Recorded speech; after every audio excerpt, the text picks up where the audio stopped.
The skills that we're talking about here today have the largest impact on both your personal and professional life.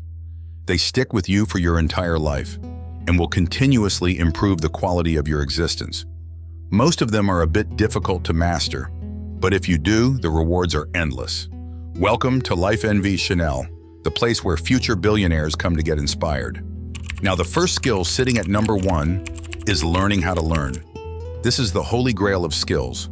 Once you realize that every type of skill can be learned, the world starts to look a lot like a video game. Like Steve Jobs said, everything around you is made by other humans who are not smarter than you. This is one of the most underrated skills anyone could have, and it's a total game changer. People who are self-taught learners are well aware of how stupidly straightforward it is to learn to do something from scratch. But most people are scared when life puts them in a situation where having to learn is a necessity. Apparently, Gen Z has trouble with basic technology, which is kind of funny, to be honest. The point is, though, we survived and thrived because we learned new things and how to do them better. It's at the core of our nature, and it should be a fundamental skill for everyone. Number 2, the ability to adapt, improvise, and overcome obstacles. This isn't just a Bear Grylls catchphrase.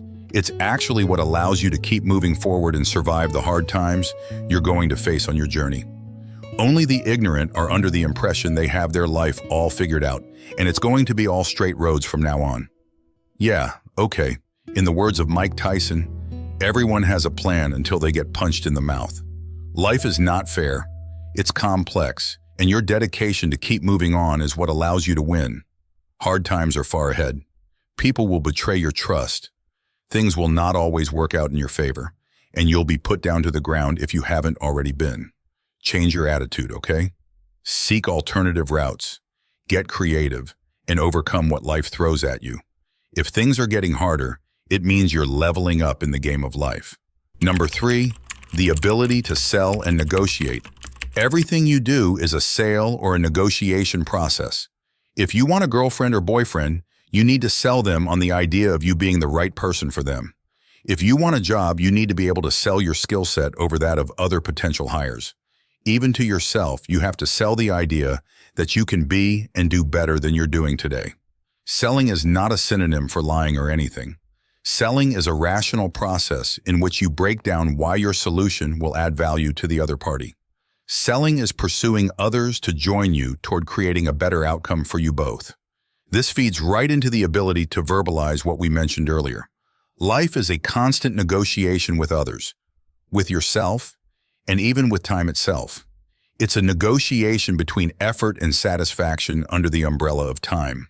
By doing things that people want right now, you're negotiating a future where you can enjoy a life that is unavailable to many others. Number 4, the ability to self-motivate. The first step is always the hardest in anything that you do. That's because it requires you to do something you've never done before. It involves being in new environments, making yourself vulnerable on purpose, and putting yourself in a position where there's a chance you'll fail. This is where the skill to self-motivate comes in. Down to its core, self-motivation is essentially finding a good reason to start doing something you can't really do without mind clarity, which we talked about earlier. It's that initial spark that builds momentum. Those who possess the ability to self-motivate will always be one step ahead of everybody else. Number 5, energy management. You start off the day with a 100% energy levels. That is, if you had a good enough sleep, and through the day it goes lower and lower until you feel exhausted. Now here's the thing, there are multiple types of energy. Physical energy is the one that most people think about. It's how energetic or tired your body feels. But you also have mental energy, which is consumed when you focus or have to be creative. There's also emotional energy, which gets depleted when you have to deal with people in social situations and so on. But here's where it gets interesting. Different tasks consume different types of energy, and people have a bad habit of filling up days with stuff that consumes all types of energies all at once. They try to get up early, be really productive at work, sit in a bunch of meetings, get dinner with friends, then somehow still have the juice to go work out. And then they complain that modern life is too chaotic for all of these things to happen. Well, yeah, okay, no. If you look at highly efficient people, you'll see that they organize their days based on the type of energy that's needed and bulk everything up. Monday might be for meetings and only that. Tuesday through Wednesday might be for heavy creative work where they're absolutely unavailable. The end of the week might be time for admin work, and so on. The moment you start mixing things up, well, that's when everything crumbles, and you feel out of focus and unproductive because you are. Number 6, self-analysis. You can only improve what you can measure. Almost every successful person is tracking their progress, no matter what field or industry they're in. You want to lose weight? Start tracking your food and document your weight every day. Pretty soon, you'll realize the impact of what you eat and your level of activity has on the number shown on the scale. Once you see what's good for you, you'll do more of it and less of the bad things. It's pretty obvious, yet most of you don't track anything in your life. We have analytics for everything that we want to improve. The analysis shows that you've got a clear picture of what you're dealing with from your actions to your feelings. Number 7, the ability to break a process down into smaller steps. Now, this is one of the reasons why we've managed to build a successful company. Most people look at the end result. I want to have $1 million, but never break it down. So what does it take to get there? How many sales do I need to make? What needs to happen every month and every week and every day so that at the end of the year, I can hit that goal? That's what successful people do, okay? They do the math. They start breaking down their goals. This is what plans are. If you're not breaking down a goal into individual milestones, you're just dreaming. It's like wishful thinking, okay? That's why people in STEM fields are massively outperforming everyone else, because they're taught how to deconstruct an issue and solve it in a step-by-step manner. You never learn this from studying literature. It's a distinct type of thinking that gives you an edge over everyone else. Number 8, the ability to generate ideas that have value. Now we've already established that your mind is the most powerful weapon you have in your arsenal. Think of your mind like a large piece of fertile land in which you can plant crops. The mind doesn't care what you plant in it. It'll do its job and grow that crop. Some people plant useful trees, while others fill their mind with weeds. If you can take care of your mind, you'll be able to produce quality ideas that will bring joy, success, and fulfillment in your life. However, the same with a tree. It won't bear fruit overnight. It'll take time and nourishment for that tree to grow. So keep watering it and giving it what it needs, and soon you'll be able to come up with some better ideas. Ideas are free, and a single idea can make you rich, successful, and happy. A string of good ideas can make life easier for you and can slowly move you in the right direction. But the goal is to focus on ideas that have value. Number 9, emotional intelligence and empathy. Talk about underrated skills. Look, you're going to have to deal with people, okay? We're all a part of a giant social mechanism that relies on us working cohesively together. Emotional intelligence allows you to have a smooth ride while navigating these dangerous waters. People who lack emotional intelligence think everyone hates them and believe other people are unjustifiably getting promoted in life. Emotional intelligence is a skill. It's your ability to interact with people, to understand them, to talk to them, and to motivate them. We're not machines, okay? We've got good days and bad days. We have different sets of values and respond to different triggers. Emotional intelligence allows you to see and understand the differences between individuals. In life overall, people with high EQ actually outperform those with high IQ, and because of this, others simply want them to succeed more. Number 10, clearing your mind. You are not your body. You are not the things you own. And you are not what people think of you. You are your mind. Everything that makes you who you are resides in that cage made of bone between your ears. That is who you are. That is what makes you, you. Every action, idea, thought, desire, weakness, and sorrow begins right there. Now, from our experience, most people fall into two categories. Either they live in their head entirely, creating a bubble around themselves and becoming extremely biased, or they avoid talking to themselves altogether, which makes them disconnected from what's happening within them. In a way, it's either too much of a reaction versus no reaction at all. The reason why mind clarity is so important is because it allows you to see how things are and what they could become. Number 11, the ability to verbalize what you think and feel. You would be amazed at how few people can put into words what they believe, what they feel, and what they think about an issue. This is one of the biggest downfalls of relationships. One of the partners is unable to tell the other person what's wrong, and instead, they choose to bury that feeling of sorrow within themselves until it builds up to the inevitable collapse of the relationship. And this goes beyond just romantic relationships. It's even between friendships, coworkers, and family members.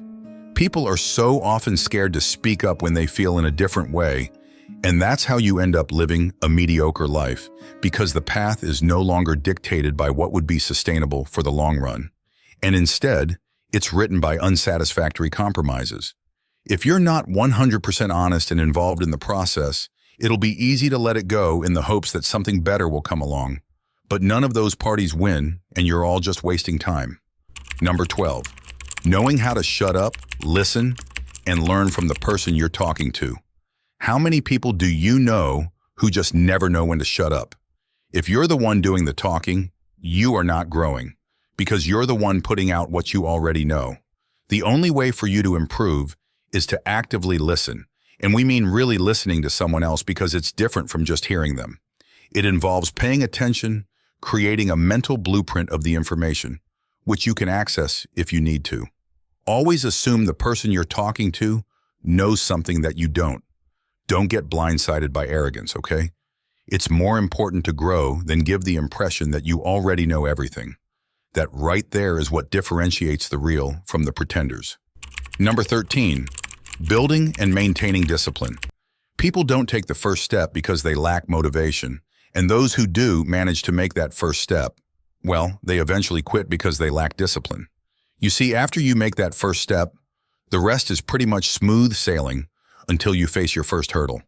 Some days you're just not into it. You're a bit tired, a bit exhausted, and things get a bit boring. So you tell yourself, you know what? Maybe this isn't something I actually want to do. This happens because of a lack of discipline. You see, what discipline really is a deal you make with yourself that something must be done on a consistent basis, because the outcome is something that you deeply care about, and you make this trade expecting things to be hard. That's the whole point of discipline, because if you think about it, you don't need discipline to eat ice cream every day. You could do that for years on end because it's fun and enjoyable, which is something you can't say about achieving something of great importance, right? Because if that were true, everyone in the world would be wildly successful and extremely happy all the time. You have to build and maintain a certain level of discipline to be able to withstand the inevitable stress and resistance you'll have to face along the way. Number 14, the ability to read and understand. You know, to this day, we still can't believe how few people are aware of the power of books. The fact you can learn from someone's entire life experience in just a couple of days is literally the biggest knowledge leverage available. It's never been easier to get access to valuable information or strategies and advice. A single book can change your life. One page could spark an idea in you that would transform your entire existence. Read more, but elixir, read to understand, read to comprehend, and store that knowledge. Make use of it in your life. Read for self-development, not just purely for entertainment. Find books that have someone's struggles embedded in the pages and the solutions they use to overcome them. Number 15, self-respect and having a backbone. Speaking of values, do you know what you stand for? Who you are as a person? Because once you do, you can start acting accordingly. You'll stand your ground. You'll not let others walk all over you. People will treat you the way you treat yourself, not the way you treat other people. Those who have a high degree of self-respect also happen to be the ones society respects the most. It's always fascinating to see someone who speaks up when things aren't going in the right direction, someone who calls out the unjust. These are people who influence the world, and through their actions, they change it for the better. Now, none of these skills are easy to master, but once you do, you'll reap the benefits for the rest of your life. So it definitely pays greatly to invest in acquiring as many of them as you can. Which of these 15 are you currently trying to master? Let us know in the comments, and we'll be sure to join you in the conversation. And since you stuck with us until the end, you're getting a bonus, the ability to simulate outcomes. Now this one is as close to cheating at the game of life as it gets.